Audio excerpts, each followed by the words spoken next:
Vamos orar mais uma vez, pedindo ao Senhor que nos abençoe agora. Deus, fala conosco nesse estudo, Senhor. Que seja um tempo bom, que seja um tempo abençoado.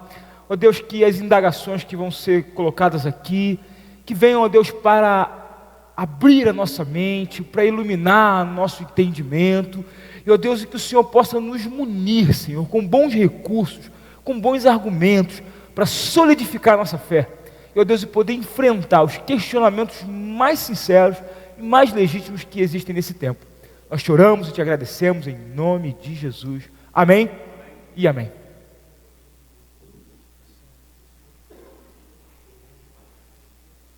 Não. Muito bem. Vamos dar continuidade hoje ao nosso estudo. Sejam todos muito bem-vindos. Quem está visitando a gente aqui hoje, seja bem-vindo. Quem está assistindo pela internet, seja bem-vindo. E é muito bom a gente poder compartilhar algumas coisinhas aqui hoje. Espero que, à medida que esse estudo vai ficando bom, a gente vai podendo divulgar e a gente possa estar trazendo cada vez mais gente aqui para esse investimento de tempo, né? Para a gente poder pensar algumas coisas aqui bem produtivas para a gente. Muito bem. Hoje nós vamos debater um tema que é um tema bastante polêmico, bastante presente nos questionamentos mais comuns sobre religião, e aí falando de qualquer religião, e a gente quer solidificar um pouco a fé de vocês em relação a alguns aspectos que a gente vai tratar aqui. Tomara que possamos terminar hoje esse estudo, né, e chegar a um bom termo aqui, ok? Então, o nosso tema hoje é: não pode haver somente uma religião verdadeira. Talvez essa seja uma das mais comuns e presentes aplicações ou questionamentos que as pessoas fazem aí sobre religião. Não estou falando nem sobre cristianismo aqui ainda, né? Eu estou falando sobre religião. Você vai ver muitos argumentos dentro desse sentido. Como pode haver só uma fé verdadeira? E, na verdade, muitas vezes as pessoas já não vêm nem mais com esse questionamento. Como pode? Ela já vem com uma afirmação: não pode haver só uma fé verdadeira, ok?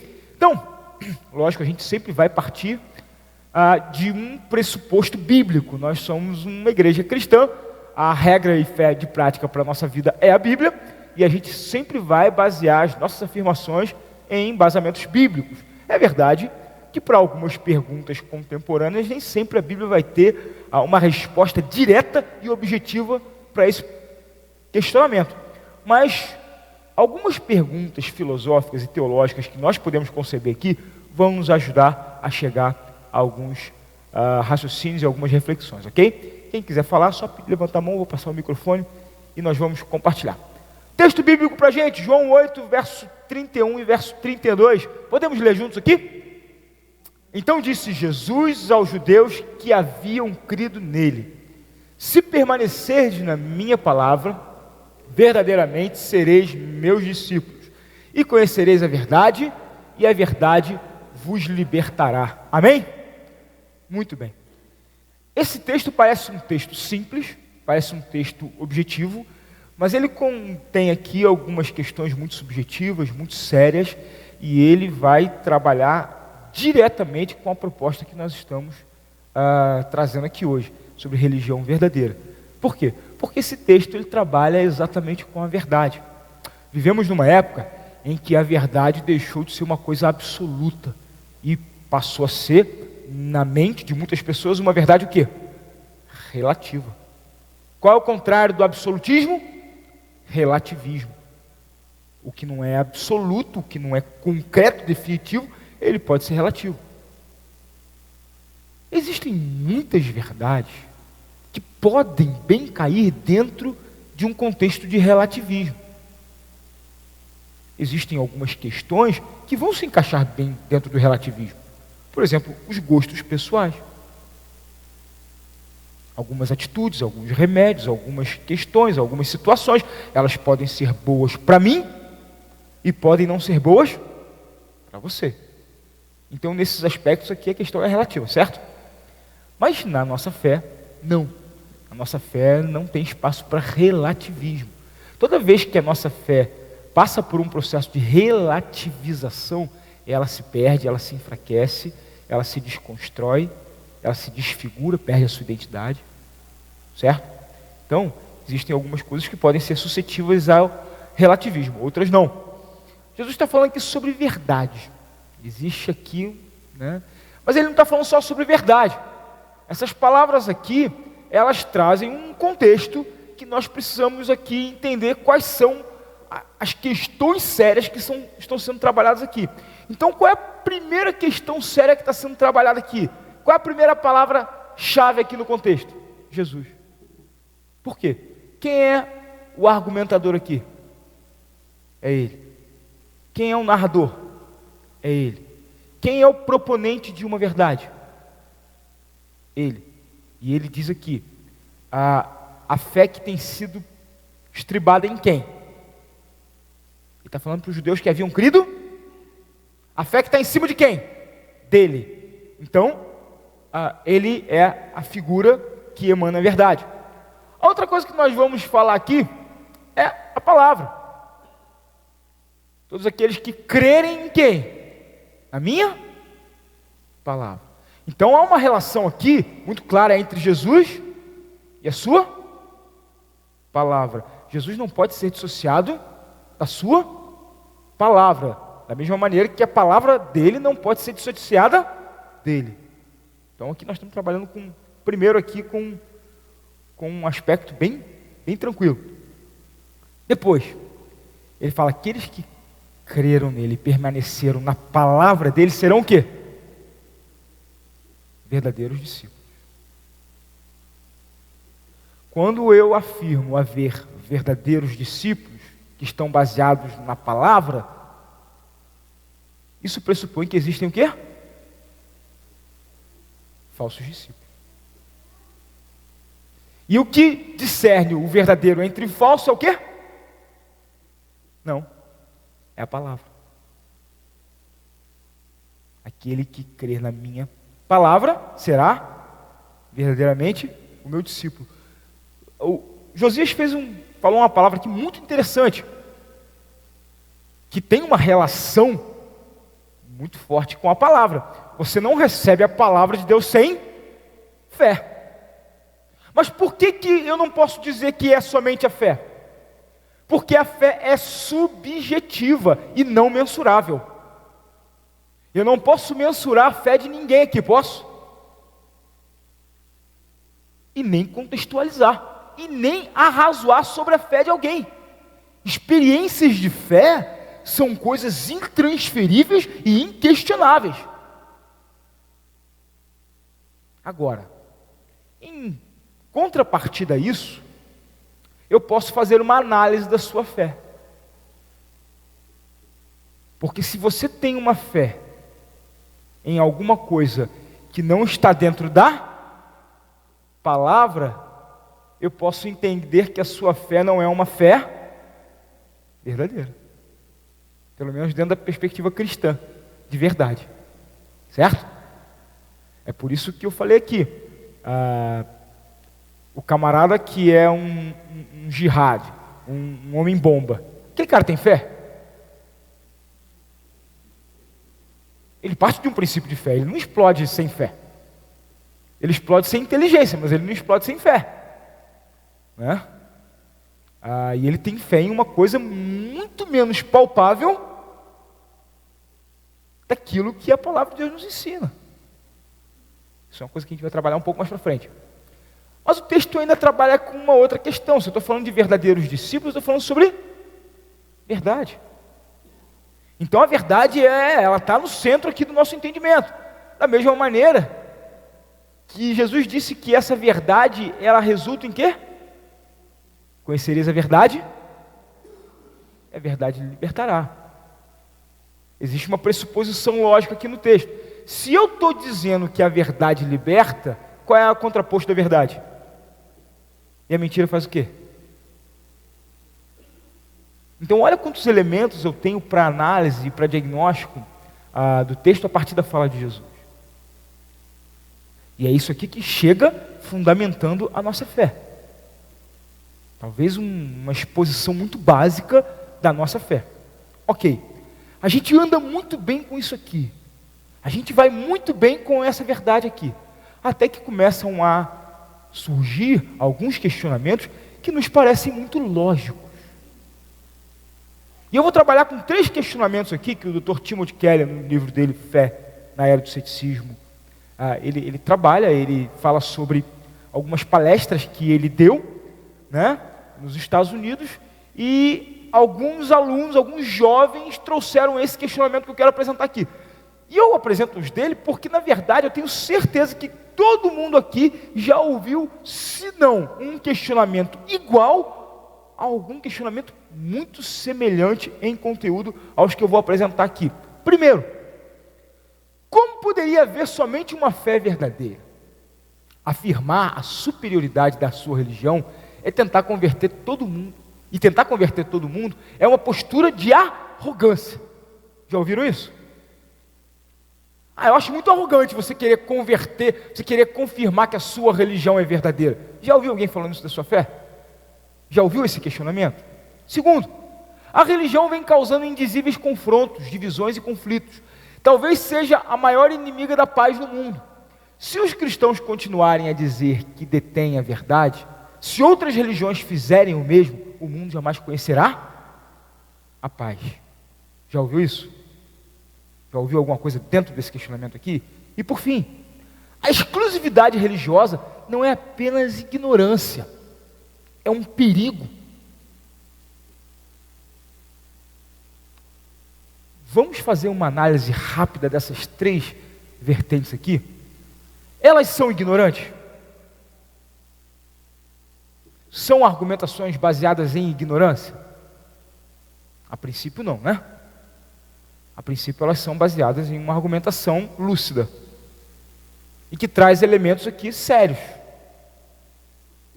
E se eu te questionar, né, você chega para falar de Jesus para alguém. E talvez essa resida aqui uma das maiores dificuldades das pessoas pregarem o Evangelho.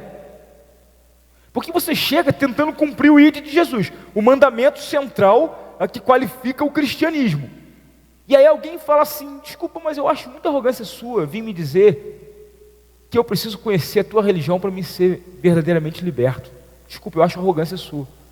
Aí você cala a sua boca porque você, de uma certa forma, acaba concordando com essa objeção e você se sente verdadeiramente limitado para pregar. Certo ou não? E aí, os nossos jovens chegam na faculdade, eles são interpelados com esses e outros questionamentos lógicos, e eles não têm fundamento para debater. Eles são superficiais, porque eles pararam só lá no texto bíblico. E ninguém nunca trabalhou o texto bíblico de uma maneira séria e convincente e contra-argumentativa com eles. Eles não têm base para isso. E aí eles começam a ter uma perspectiva minimalista do que ele acha ser o Evangelho. Mas como eu disse aqui da outra vez, a perspectiva minimalista que ele tem não é do Evangelho, é da explicação que deram para ele sobre o Evangelho. Não é o Evangelho que é minimalista aqui, não é o Evangelho que é superficial aqui, mas sim a explicação sobre o Evangelho que deram para ele. São 2 coisas diferentes, não é? Eu posso te contar uma história. E você pode achar a história fraca, enfadonha ou sem sentido. Ok, isso pode acontecer. Entretanto, de repente, se eu ouvir uma outra pessoa contando essa história, com fatos mais corroborativos, com fatos mais substanciais, eu posso achar que essa história é legal. Então o problema não está com a história, e sim quem contou a história. E muitas vezes o nosso Evangelho se torna enfraquecido e superficial, não por causa dele, mas por causa de quem expõe o Evangelho. Oi? O conteúdo, exatamente. O conteúdo pode parecer superficial, mas não é. A superficialidade está em quem expôs o conteúdo. E até mesmo, na verdade, o evangelho, o conteúdo do evangelho, ele é mensurado pelo desejo que você tem dele.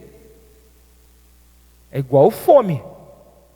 Quanto maior a tua fome, maior a quantidade de alimento que você coloca para dentro. O problema é que nós temos pessoas sem fome e sem sede da justiça de Deus, revelada na palavra. É o que Jesus fala: bem-aventurados que têm fome e sede de justiça, porque eles serão fartos. Não existe fartura sem fome, gente. Então, de repente, também falta, a capacidade da igreja, e aí eu não posso colocar essa culpa na igreja, talvez ela tenha parcela de culpa nela, mas aí sim, a grande parcela de culpa está no indivíduo, de se sentir motivado a buscar comida, substância, conteúdo. Então, a primeira afirmação fala como pode haver somente uma fé verdadeira. Afirmar a superioridade da sua religião e tentar converter todo mundo é uma postura de arrogância. Você vai perceber uma coisa muito interessante aqui. Por mais sentido que tem aqui, eu quero que você perceba que declarar que uma religião não é verdadeira, ela é tão arrogante quanto declarar que ela é verdadeira. Concordam comigo? Tem lógica no contra-argumento aqui? Porque quando eu declaro que alguma coisa é verdadeira, a minha declaração está baseada em quê? Na minha fé. Quando o cara diz que uma religião não é verdadeira, ele está baseado em quê? Na fé dele. Não uma fé religiosa, mas uma fé arreligiosa. Mas a base do entendimento é exatamente o mesmo. Então, quem argumenta que a religião não é verdadeira, ele está em pé de igualdade com quem argumenta que a religião é verdadeira. Então, é na verdade um espelho. A argumentação aqui é contrassensual. Eu estou contra-argumentando o que está vindo para mim. Então eu tenho que ser um pouco mais maduro e um pouco mais sagaz para lidar com esse tipo de argumentação que vem. A religião vem causando indizíveis confrontos, divisões e conflitos. Talvez seja a maior inimiga da paz no mundo. É verdade isso? É verdade isso? É. Entretanto, nós podemos afirmar que na Primeira Guerra Mundial, e na Segunda Guerra Mundial, idos de 1915 e idos de 1935, não foi exatamente esse período, mas nós podemos afirmar que nessa época nós não tínhamos grandes conflitos religiosos no mundo. Tínhamos? A princípio não. Por que nós não tínhamos grandes conflitos religiosos no mundo? Porque as religiões estavam, na sua grande maioria, geograficamente setorizadas. No início do século XX, o Oriente Médio, ele era essencialmente muçulmano. A África talvez seja o continente que tivesse ali o maior embate religioso, por você ter dentro da África países que possuíam um grande contingente muçulmano, um grande contingente hinduísta, um grande contingente cristão. Mas ainda assim, era de uma certa forma setorizado dentro do continente. Aí você olha para o Oriente, você tinha lá um lado muito muçulmano, um lado muito judaico e um lado muito budista. Ainda assim, havia um respeito nos borderlines, nas fronteiras, aonde aqui, nesse país, embora nós estejamos no Oriente, nós somos essencialmente budistas. Aqui quem é budista é aqui, quem é hinduísta é ali. Não havia essa integração. E ainda assim, surgiu a Primeira e a Segunda Guerra Mundial, que a princípio não tinha nenhuma causa religiosa. Tinha? Quais eram as razões dos conflitos que deram origem tanto à Primeira como à Segunda Guerra Mundial? eram políticos e econômicos e geográficos, não eram? Então, será que se houvesse uma integridade ou então uma harmonia religiosa, nós não teríamos conflitos no mundo? Nós não teríamos problemas de conflitos e violência no mundo? Será que todo o problema de violência no mundo é religioso? Nós vivemos num país absolutamente violento. E vejam só, meus irmãos, a violência no Brasil, proporcionalmente, ela consegue ser mais intensa do que em países declaradamente em guerra. Morre mais policial no Rio de Janeiro do que alguns soldados em frentes de guerra. E talvez lá eles possam dizer, a guerra ela é motivada por princípios religiosos. E aqui no Rio de Janeiro?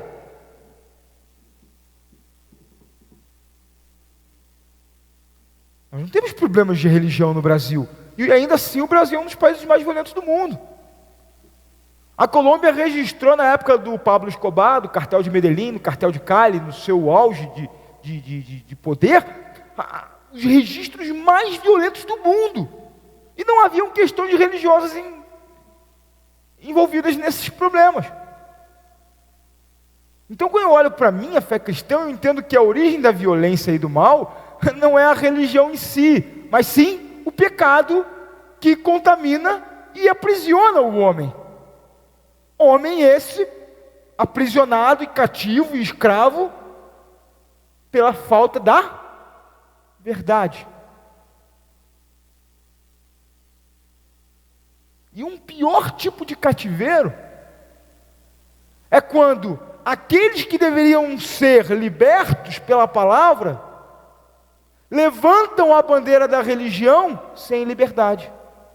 Foi o que aconteceu com o cristianismo principalmente no início do século X, no ano 1000, quando começam as cruzadas. Um movimento essencialmente violento e religioso, mas desprovido de Bíblia. Por quê? Porque as cruzadas começam num período da história da igreja, e aqui não faço uma crítica à igreja católica, porque nós não existíamos como protestantes naquela época, é um problema do cristianismo em si.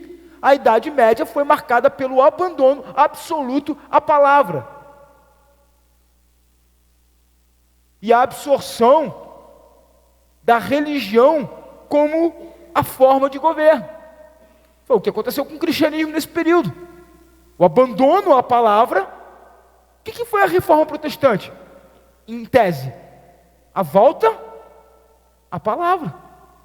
Não a igreja como autoridade máxima sobre a vida do crente, mas a palavra. Certo? Então, esse é um princípio. Muito bem. E aí, o que se questiona logicamente, nessa última frase, é o problema da exclusividade religiosa. Então, ele apresenta duas frentes opositoras à exclusividade religiosa. Nós partimos de um princípio que o cristianismo para a gente é exclusivo. A verdade ela é exclusiva, nós cremos do nosso jeito que a verdade está dentro do cristianismo. E aí ele contrapõe aqui com duas questões que são culturais, que não são religiosas. Primeiro, a ignorância. Quem gosta de ser ignorante aqui?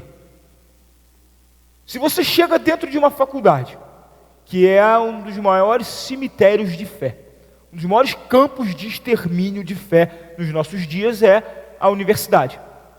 Os nossos jovens chegam lá, são exterminados na sua fé, muitas das vezes por falta de defesa. E aí eles vão dizer o seguinte: olha, a tua fé ela é ignorante. E tudo que o jovem não quer se sentir é ignorante. Tudo que o jovem não quer se sentir é marginalizado. Tudo que o jovem não quer se sentir é diferente dos outros jovens. E a ignorância é um desagregador. Eu não quero me sentir desagregado do grupo ao qual eu pertenço. A ignorância me traz um senso de não pertencimento. Eu não pertenço, eu sou ignorante, eu sou bitolado. E outra coisa, quando eu digo que a religião é um perigo,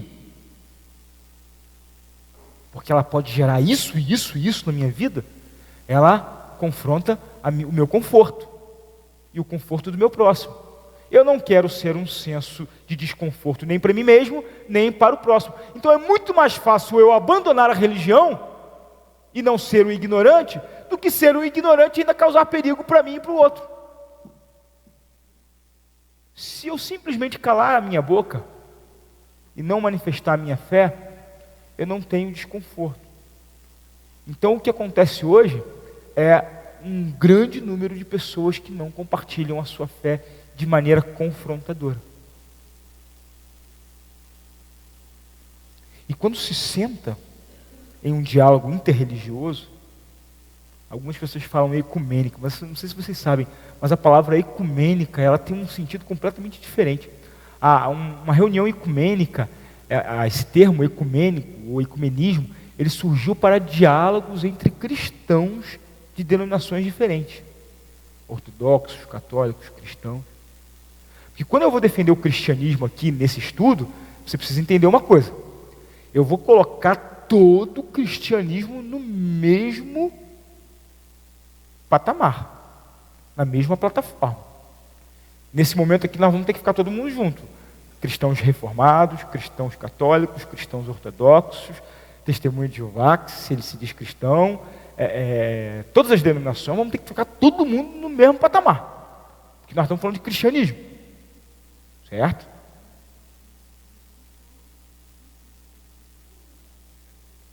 Eu preciso entender aqui o catolicismo da minha religião. Porque a minha religião, ela propõe um catolicismo, um universalismo. Então, a princípio, está todo mundo no mesmo... Né? A divisão que existe entre nós cristãos, isso vai ser discutido em uma outra instância, não nessa aqui. Porque se você bota um muçulmano, um judeu e um cristão para discutirem religião ou religiosidade, você vai ter um problema. Por quê? Porque são três religiões que são monoteístas, são chamadas as três grandes, ok? Todas possuem a mesma gênese, todas possuem o mesmo ponto de partida, na mesma figura, na mesma pessoa, e no que se diz respeito à fé, as três são geradas no mesmo ramo, no mesmo tronco. Quem é o tronco que gera a fé nessas três religiões? Abraão. Então todos nós somos descendentes de Abraão, partimos do mesmo pressuposto, temos a mesma descendência, né? Mas aí depois a descendência se divide, porque Ismael dá origem à religião muçulmana, Isaac e Jacó dão origem à religião judaica cristã. Mas quem é o ponto de discordância entre todos eles? Jesus. Jesus, ele separa as três religiões. Em tese, talvez seria mais fácil os muçulmanos e os judeus se aliançarem do que ambos com os cristãos. Agora, pensa por um lado. Jesus, ele é o divisor de águas. Porque se eu creio que Jesus, ele é Deus, se eu não adoro a figura de Jesus, eu estou adorando Deus de maneira errada. Certo? Então jamais o muçulmano e o judeu vão poder adorar Jesus, receber Jesus como Deus, porque eles não creem ele sendo Deus. E eu então creio que Jesus sendo Deus, e ele não recebe a Jesus, então ele adora a Deus da maneira equivocada. Ele não crê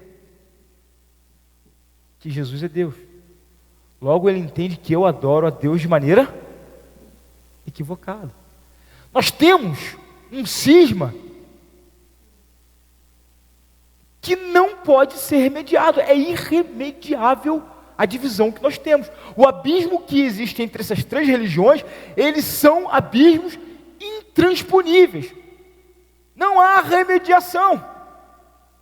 Então, ambas vão estar em plataformas diferentes, cada um assumindo a sua exclusividade religiosa, a sua verdade exclusiva, porque a verdade não pode estar nas 3 plataformas, ela só pode estar em uma. Então, a questão da verdade aqui, ela é irremediável. Isso que nós precisamos entender. No final das contas, você vai ver, essa questão vai ficar no âmbito da epistemologia, ou seja, no âmbito da sua fé. Isso não quer dizer que você não tem argumentos para trabalhar e nem para transpor essa questão. E é isso que eu quero compartilhar com vocês hoje. Vamos lá. Acredita-se em larga escala, então, que um dos principais empecilhos à paz mundial seja a religião, certo? Em especial, as grandes religiões tradicionais com as suas reivindicações exclusivas de superioridade. Porque existem algumas religiões que elas entram numa vibe democrática, dizendo o seguinte: cara, o importante é você estar bem com Deus, todas as religiões são boas. Já viu isso? Essa é uma tendência natural. E aqui a gente parte de um princípio, entendendo que essa afirmação, ela não tem sustentabilidade, porque existem barreiras intransponíveis nos alicerces mais substanciais da minha fé. Então, declarar uma coisa dessa, de que todas as religiões te levam a Deus, é absolutamente declarar que eu não creio em religião, e a proposta da religião é religar o homem a Deus. Se eu não creio na religião, ou pelo menos na essência da religião, eu não creio em Deus. É complicado. Logo, 3 abordagens vêm sendo utilizadas nos últimos séculos pelos líderes civis e culturais do mundo para lidar com o elemento desagregador que é a religião. São 3 elementos que, em alguns países, eles já encontram um avanço maior, mas são 3 elementos que nós já vamos ver muito presentes no nosso país. Nós vamos ter que aprender a lidar com isso aqui. O cristianismo vai ter que aprender a lidar com isso aqui. O primeiro deles é tornar a religião ilegal. Ok? No século XX houve várias tentativas nesse sentido. A União Soviética fez isso. Lembra disso? Lenin proibiu a religião, mandou queimar todas as Bíblias. E a Rússia, ela era proeminente ortodoxa. A igreja ortodoxa russa, ela era fortíssima. O que Lenin vem e faz com o comunismo? Proíbe a religião. Leão Tolstói, ele foi expulso da Rússia quando ele escreve um livro chamado O Reino de Deus Está em Vós. Um livro importantíssimo na história da humanidade. A China comunista fez isso. Nós poderíamos aqui analisar a religião na China. Interessante que o comunismo atrasou incalculavelmente, imensuravelmente, o avanço da maior potência do mundo. Você vê que a China está se transformando numa potência mundial, não só economicamente, mas em todas as suas representações. Não, precisa não. Você imagina se esse processo democrático na China, se essa libertação na China tivesse acontecido há 50 anos atrás? Queridos, durante a Revolução Comunista na China, o cristianismo tinha apenas 10%. Menos até. Vou dar um dado, na verdade, que é coreano. Nesse período, a Coreia tinha 10%. Em menos de 100 anos, o cristianismo na Coreia passou de 10% para 50%. A Coreia do Sul, principalmente falando, ela é 50% cristã. A maior igreja presbiteriana do mundo está na Coreia do Sul, a igreja presbiteriana de Siang, que tem mais de 30 mil membros, se eu não me engano, quase 100 mil, agora me falhou aqui, mas é uma mega igreja, o avivamento coreano. Estima-se que em menos de 50 anos, do jeito que a China está indo, ela seja, em menos de 50 anos, o maior país cristão do mundo.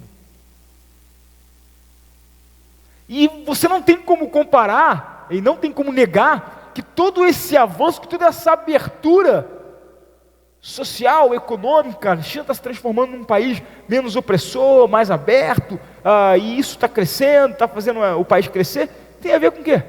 Com a entrada de quem? Do cristianismo. A Bíblia era proibida na China. Você sabe que a maioria das Bíblias impressas do mundo hoje são impressas na China? Até as Bíblias em português. Tem várias Bíblias que você pega na sua mão, a maioria que não são produzidas pela Sociedade Bíblica do Brasil, você vai ver printed in China. Cara, incrível isso. E o que vai acontecer? Então, a Alemanha nazista proibiu a fé, condicionou a fé. Por que isso acontecia? Para controlar rigidamente a prática religiosa, na tentativa de impedir que ela dissolvesse a sociedade, ou dividisse a sociedade, ou minasse o poder do Estado.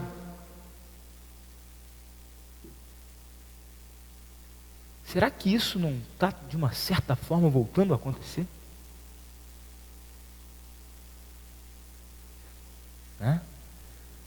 Alistair McGrath fala uma coisa muito interessante: os maiores atos de intolerância e violência desse século foram praticados pelos que acreditavam que a religião gerava intolerância e violência.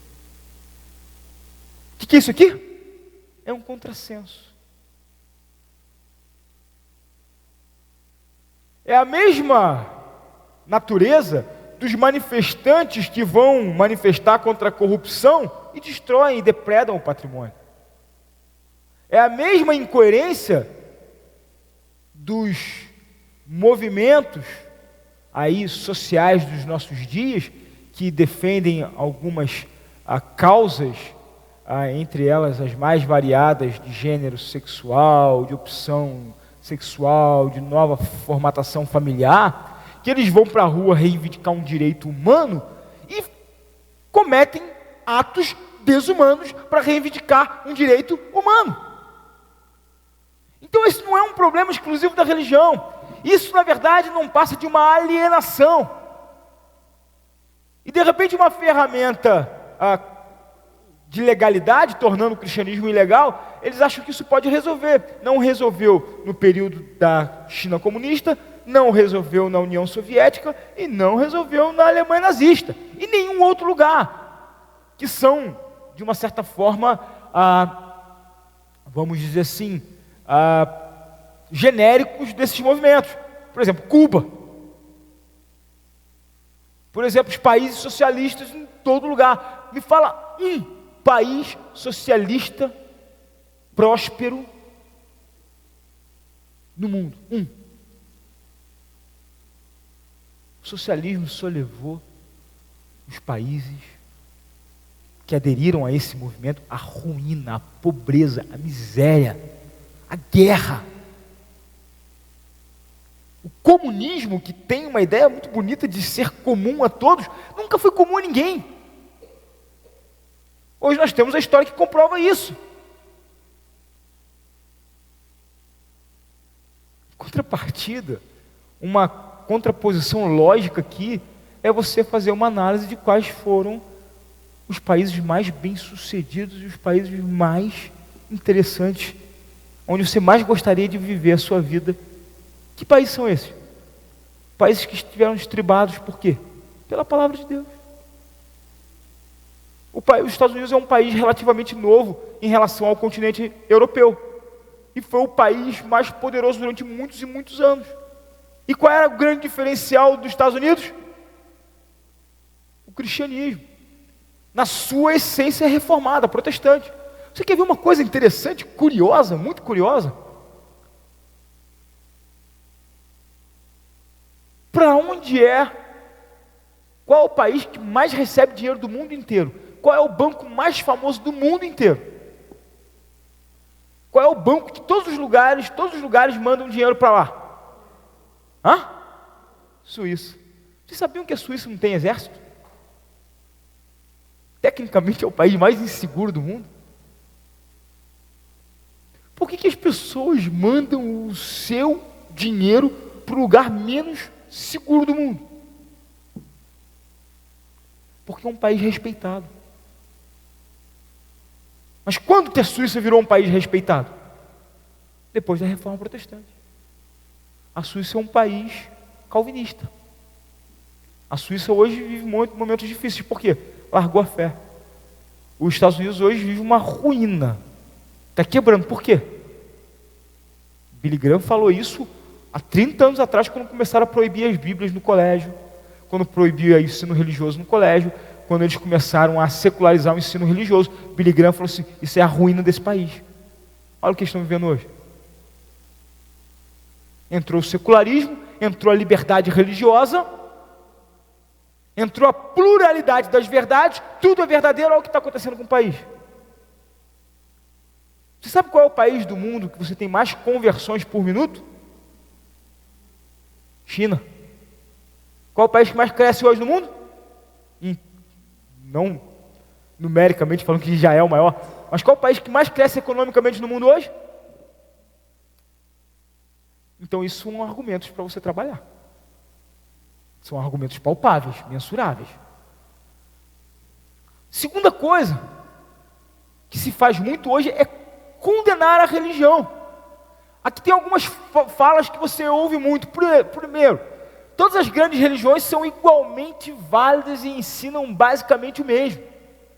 Quando eu falo que todo mundo é igual e ensina mais ou menos a mesma coisa, o que eu estou fazendo? Eu estou reduzindo o valor, eu estou subdimensionando o valor de uma religião. E aí, ironicamente, a insistência quanto à irrelevância das doutrinas já é em si uma própria doutrina. Você quer ver um cara mais religioso do que o ateu militante? O ateu ele precisa conhecer a sua religião para negar a sua religião. O ateu, ele precisa mais de Deus do que o cristão. Porque o ateu, ele precisa citar Deus para negá-lo. Porque se você nega uma coisa que não existe, você é maluco. Então você precisa qualificar o teu objeto de negação. Eu posso negar uma pessoa, eu posso dizer, olha, você não é bom. Mas eu não posso dizer, você não existe. Eu posso até tentar dizer que você é muito ruim, para mim você não existe. Mas quando eu falo que para mim você não existe, qualquer um vai compreender que a minha afirmação, ela é pessoal e evasiva, porque e absolutamente relativa. Porque você pode não gostar do Adalberto, mas eu gosto. E para mim ele existe. Logo, a negação de Deus, ela é evasiva, ela é pessoal e é absolutamente questionável. E o pior, que o ateu ele precisa configurar a pessoa de Deus para poder negá-lo. Se eu não configurá-lo, eu não posso negá-lo. Ninguém nega o que não existe. Eu disse para um colega ateu que ele era mais religioso do que eu. Ele ficou bravo comigo.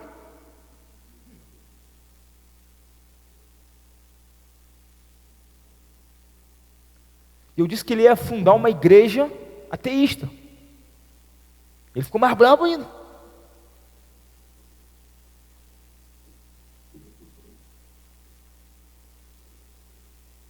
E um dia, nós estávamos num evento, e ele era um profissional. A chefe dele me convidou para estar nesse evento. E a chefe dele é cristã. E ele estava sentado na mesa, e a chefe dele elogiou muito o trabalho dele. E ela disse assim para ele assim: Deus é muito bom, é ou não é? Aí eu fiz assim para ele assim, e ele falou, é. Aí quando ela saiu, eu sabia que você acreditava em Deus. Ele, não acredito, mas é... Opa, acreditou, você disse que era. Pô, alguém ser bom, ele tem que existir, cara. Você tinha que ter dito para ela, Deus não é bom, sabe por quê, filho? Porque Deus não existe. Se a sua hipocrisia te impediu de posicionar a sua verdade, a tua hipocrisia é o teu Deus.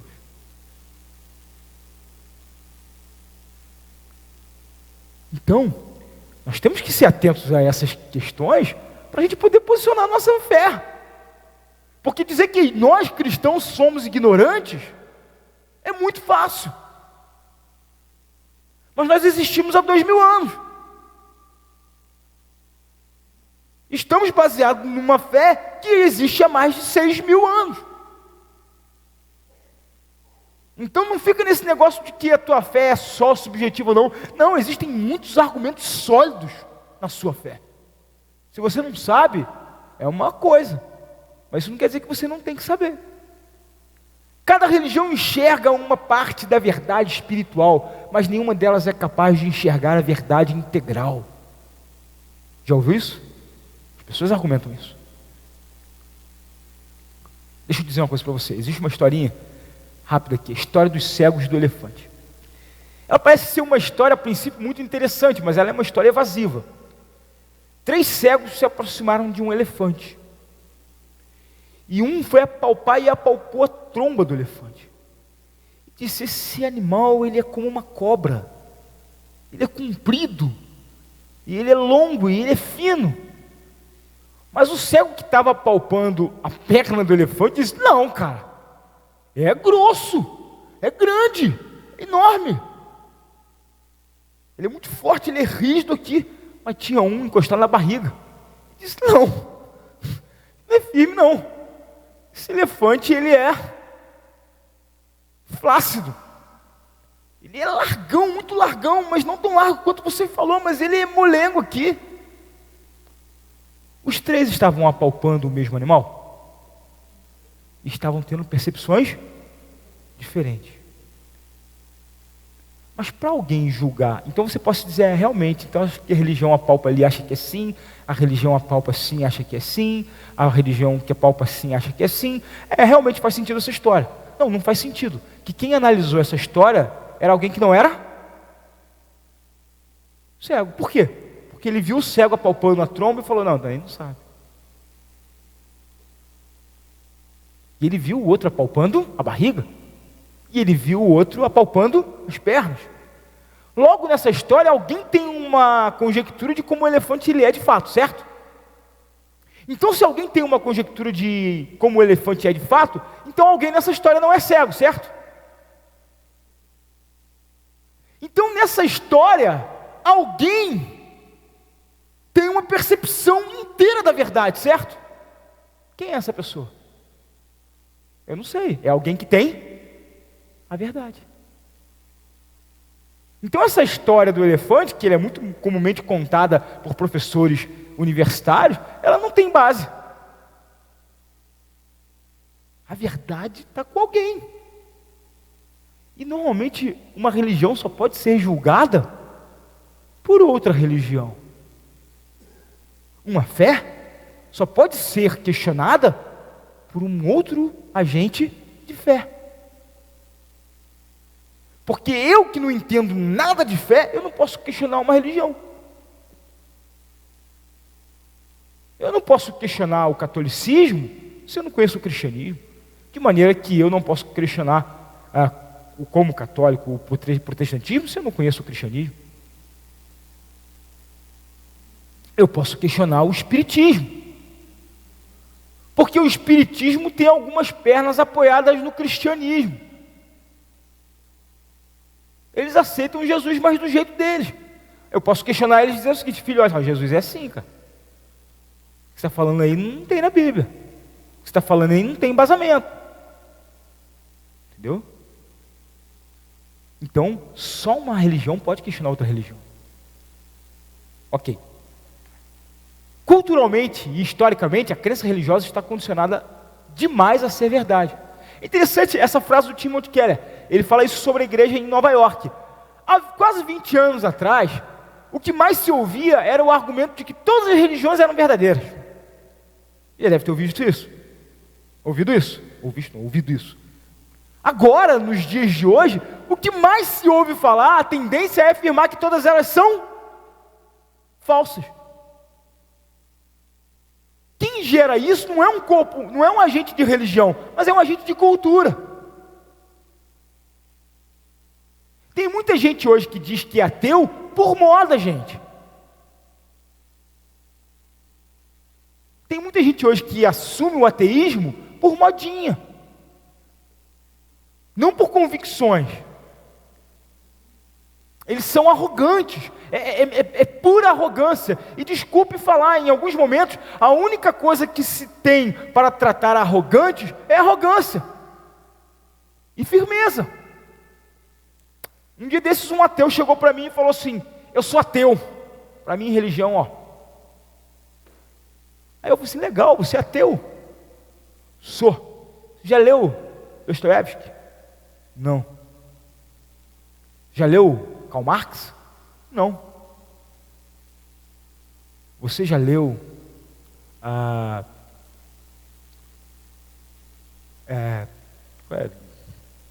citei muito filósofo ateu aí.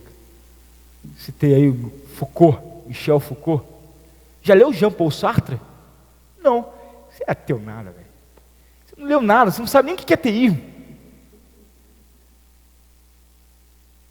Você, como ateu, está igual o cara que fala que é cristão e nunca leu a Bíblia. Isso é uma mentira, cara. Você não é nada. E o cara fica... Sabe, é isso que nós precisamos para o cristianismo. É ter resposta. É ter resposta. Insistir que a sua religião é certa e tentar converter os outros é uma postura arrogante. Não é isso que dizem da gente? Mas quando eu digo que religião não está nada, eu estou sendo o quê? Quando eu digo que nenhuma religião é verdadeira, eu estou sendo o quê? Então nós vivemos em um mundo de arrogância, gente.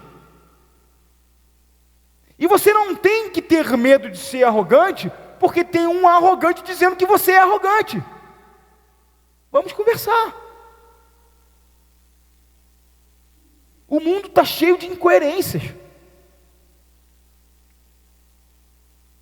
O mundo está cheio de incoerências. E o cristianismo está cheio de incoerências também. E a gente não pode se deixar levar pelas possíveis incoerências que a gente vê. Daí o Barreto fala uma coisa muito interessante. Tem muita gente que fala que não é dízimo. Não, eu não dou dízimo, porque o pastor rouba a igreja. Se você não dá dízimo porque o pastor é ladrão, você é amigo do pastor. Por quê? Porque a Bíblia fala que aquele que não dá o seu dízimo, ele é o quê? Ladrão. Deixa eu falar isso lá em Malaquias. E vós me roubastes. E o povo pergunta: mas nós te roubamos em que, Senhor? Nos dízimos e nas ofertas. Dentro dessa teologia aí, quem não dá dízimo é o quê? É ladrão. E aí o cara é ladrão porque não dá dízimo e chama o pastor de ladrão. Vivemos em um mundo de incoerências. Vivemos em um mundo de incoerências. O que faz a diferença na história não são as incoerências, mas sim as coerências. Então eu não tenho que ficar me mensurando pelas incoerências, mas sim pelas coerências. E o cristianismo tem muita coisa coerente. Oh, Jesus. Cadê o meu estudo? Pode.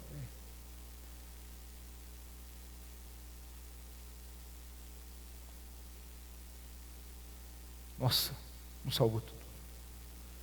Não tem problema. Só tem mais um ponto aqui para ser tratado. Perdoe, não salvou. Eu tive um problema aqui no estudo aqui. Mas o terceiro ponto aqui, primeiro era... O primeiro ponto é tornar a religião ilegal. O segundo é condenar a religião. E o terceiro ponto é condicionar a religião ao âmbito absolutamente pessoal. É uma forma de aprisionar a religião. Não, olha só, você pode ter a sua religião, mas tenha só para você. Tenha só para você. Você não precisa compartilhar a sua religião com ninguém. E aí é interessante que essa é uma tentativa de aprisionar a religião. E talvez seja a mais comum nos nossos dias, e a mais produtiva nesse movimento de tentar aplacar os movimentos religiosos. Por quê? Porque a base do cristianismo é a expansão. Ide por todo mundo e pregai o Evangelho. Quando você coloca o cristianismo em um âmbito estritamente pessoal, o que você faz com o cristianismo? Você anula. Você anula. E o grande problema dessa barreira, limitadora do cristianismo é porque nós aceitamos ela. E por que nós aceitamos? Porque nós estamos condicionados à questão social da igreja, a questão social que implica a igreja. Porque nós não temos argumentos para trabalhar com isso. Agora, eu posso dizer o seguinte: por que eu creio que a minha religião é a única verdadeira? Porque a minha religião tem elementos absolutamente incomuns. Como eu comecei dizendo aqui, o divisor de águas da fé cristã para as outras religiões é Jesus. E por que ele é um divisor que me traz veracidade? Porque ele é o único homem que morreu e ressuscitou. Nenhum outro ícone de nenhuma outra religião morreu e ressuscitou. Segundo, nenhuma outra religião trouxe tantos indicativos proféticos que se cumpriram como o cristianismo. Tudo o que a Bíblia diz se cumpre. Tudo o que a palavra de Deus tem declarado como a perspectiva de acontecimento tem acontecido. A Bíblia cristã, e podemos até dizer que a própria Bíblia judaica, ela é o único livro escrito em mais de 1000 anos de percurso de história, por dezenas de escritores que viveram em gerações diferentes e nunca se conheceram, e conseguiram ainda assim completar uma obra que possui uma extraordinária unidade literária, porque a Bíblia possui uma unidade literária de Gênesis a Apocalipse. E nós temos uma história que tem comprovado com fatos inquestionáveis de que a nossa fé cristã, com todos os erros que ela tem sido a promotora de paz e de amor. O cristianismo é a única religião que trabalha com aceitabilidade, porque na Sharia muçulmana está dizendo que nós devemos perseguir os nossos inimigos. O que o cristianismo diz sobre os nossos inimigos? O ícone da fé cristã morreu na cruz pedindo perdão por aqueles que o maltratavam. O ícone do muçulmanismo morre ordenando que se faça guerra incansável contra os infiéis.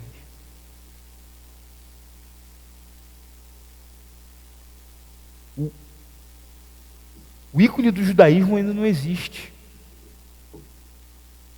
Como eu vou ter fé numa coisa que ainda não existe? Eles têm um Messias que ainda não veio. Nós temos um Messias que veio e disse que vai voltar. Como eu posso crer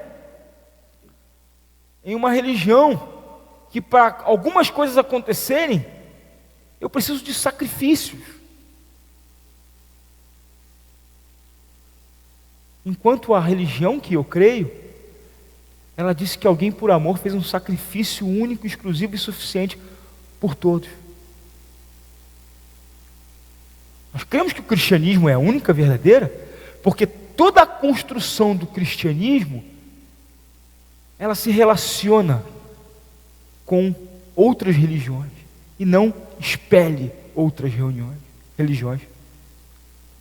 A Bíblia fala que a Bíblia é a única religião que aprova e reconhece os valores morais de outras pessoas de outras religiões. Jesus conta a história de quem? Do bom samaritano. Ele era cristão? Ele era judeu, por acaso? Mas a Bíblia fala, existe moral que deve ser reconhecida nas outras religiões, e essa pessoa pode ser transformada.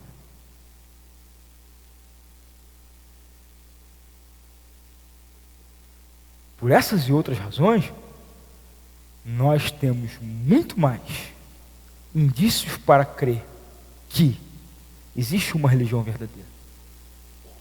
E dentro dos pressupostos morais e sociais, a que melhor se enquadra dentro da verdade é o cristianismo. Por exemplo, se você tivesse que escolher morar hoje na Suíça, ou na Escócia, ou quem sabe no Egito, no Cairo ou no Afeganistão, vocês queriam morar onde? Sério mesmo? Hoje o Egito é um lugar bom para o cristão morar, é melhorzinho, né? Melhorzinho. Mas quais são os lugares que você acha que refletem mais o que você pensa como justiça, como equidade, como bem-estar? São esses países, gente, não tem questionamento. Por que são ricos? Porque foram fundamentados em cima de quê? De alicerces que proporcionaram à nação isso. Que é muito mais equiparável com o que a Bíblia ensina do que a Bíblia não ensina.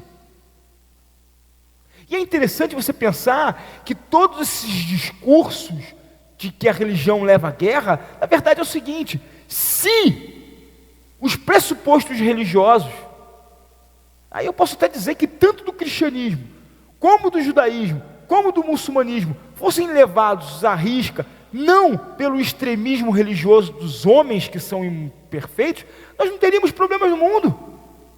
Então o problema não é a religião, é o mau uso dela. E dentro da perspectiva do elefante, para encerrar, alguém vê o elefante inteiro.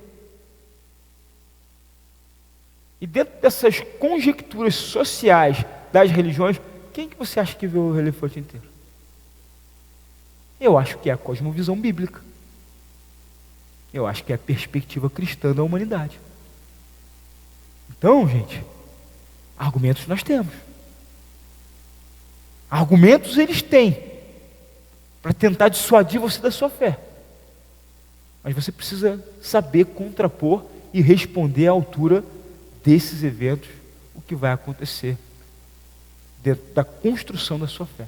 Amém? Existe uma religião verdadeira? Existe. E aí, lógico e evidentemente, que a grande resposta vai ser selada no seu coração. Se você quer um argumento plausível, o muçulmanismo hoje cresce no mundo, realmente, mas à luz de quê? Quando Ratzinger, o Bento XVI, fez uma declaração que o islamismo é uma religião que cresce na ponta da espada, e deu aquele rebuliço todo, ele errou? A Sharia, ela condena o camarada que abre mão da sua fé à morte, pena de morte. Você acha que isso é amor? Você acha que as pessoas são fiéis por amor ou por medo? Eu creio numa religião que diz que o verdadeiro amor lança fora todo medo. Né? E por que hoje o cristianismo consegue crescer dentro de lugares que nunca cresceram? E aí você fala uma coisa: o muçulmanismo está crescendo no mundo, certo? Certo. Mas esse crescimento, qual é a natureza desse crescimento? Você sabe qual é o projeto do islamismo? Não há grandes números de conversões ao islamismo, não, gente, tá? Hoje só psicopata que se adere ao islamismo. Quer fazer guerra, ele acha que... Mas ninguém filosoficamente se converte ao cristianismo. O cristianismo cresce na Europa, sabe por quê? Porque os caras vão para lá e fazem filhos, e criam os filhos dentro da Europa como muçulmano. Você anda em Paris hoje, e dentro de Paris hoje o que acontece? Você não sabe se você está em Paris ou se você está no Cairo.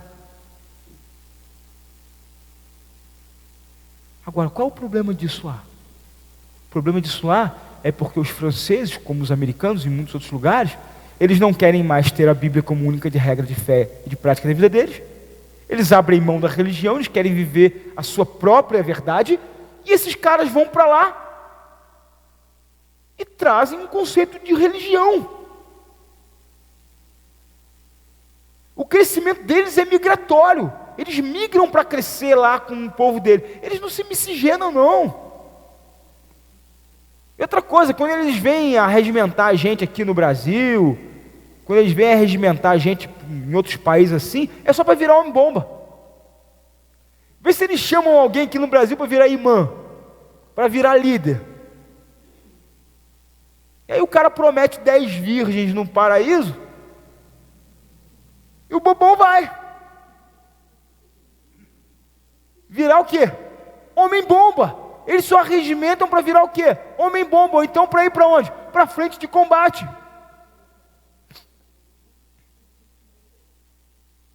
Qual é a religião verdadeira? Né? Quem se converte ao judaísmo? Cresce como? Migratoriamente. Você tem mais judeus hoje fora de Israel do que dentro de Israel. O cristianismo é a única religião que faz com que as pessoas se convertam dentro das suas condições hostis à fé. Na época de Saddam Hussein, o Israel, o Iraque, ele era 99% muçulmano. Não chegava a 1% de cristãos, haviam alguns ateus. E haviam algumas outras denominações, algumas outras religiões lá. Hoje, o Iraque é 40% cristão. O Egito hoje é quase 40% cristão. A China mandou embora todos os missionários e o evangelho começou a crescer. Por quê? Porque os chineses se converteram e se transformaram em líderes. Enfim, gente. Qual é a religião verdadeira? Nós temos fatos. Você sabe que precisa ter uma, não precisa? Qual é a que tem mais condições sociológicas, religiosas, para ser a religião verdadeira? Fiquemos nós com a nossa fé em Cristo Jesus e sejamos abençoados por Ele, amém? Que você possa sair daqui hoje com alguns argumentos, né? Depois eu vou disponibilizar esses estudos para vocês poderem rever, pesquisar, ler, né? E se fundamentarem mais e mais aí com a fé de vocês, amém? Vamos ficar de pé? Obrigado pela participação. Quem está em casa, Deus abençoe. Quem está em casa, venha para casa semana que vem. Semana que vem nós continuamos aí com a nossa série de estudos aqui. Outro assunto extremamente interessante e relevante para a construção da nossa fé. Amém? Vamos orar? Deus, muito obrigado pela fé que o Senhor nos deu. A Tua palavra nos ensina, Senhor, que se permanecermos na Tua palavra, seremos verdadeiramente Seus discípulos. Conheceremos a verdade, e a verdade nos libertará.